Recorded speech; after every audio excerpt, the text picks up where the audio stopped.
Good day po, teachers! Welcome back po dito sa Learning Pal, kung saan po tayo nag-share ng latest DepEd news na updates and free learning resources. So, teachers, na ngayon po, linawin lang po natin ito pong mga posts and mga updates na lumalabas po regarding po sa 3,000 pesos na DepEd anniversary bonus. Kung ito po may katotohanan at kung kailan po ba ito aasahan. So, lahat po na i-share po natin ay meron pong basis at may reference para sure po tayo na tama yung ating makukuhang info at tama po yung balita. Okay? So, alam naman po natin na nung nakaraan po ay meron po tayo na-receive naman po talaga na 3,000 pesos na milestone anniversary bonus to eligible employees. So, ito po ay dated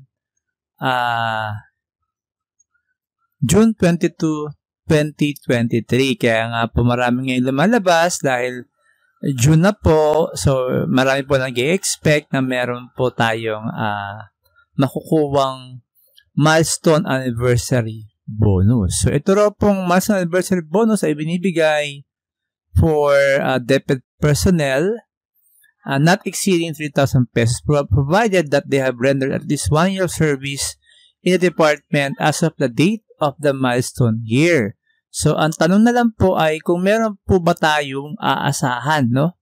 Aasahan na 3,000 pesos na anniversary bonus this June also.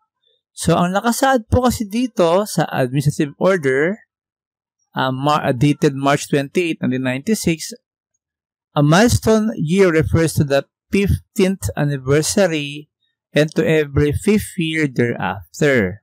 And the payment of the anniversary bonus shall be in amount not exceeding 3,000 pesos each employee, provided that the employee has rendered at least 1 year. So, ang tanong na lang po is kung kailan po ito naibigay.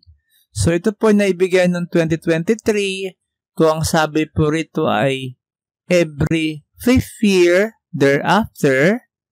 So, kailan po natin expected na ito ay ma-receive? So, from 2023, magbibilang po tayo ng 5 years, 24, 25, 26, 27, 28. So, in-expect po natin na ma-receive po natin ito pong founding anniversary bonus ng DepEd 3,000 pesos ay sa year 2028 pa po, no? Kasi nga po dahil meron pong 5 year thereafter. So, I hope clear na po sa atin lahat dahil alam naman po natin marami pong paasa na news and baka marami rin po mga fake news, no? And make sure po na meron po tayong mga references. So, kung nakatulong po itong video, nakapagbigay po ng information, don't forget po to like and subscribe para update po tayo sa bagong mga balita about DepEd and for other news lang po. At maraming salamat!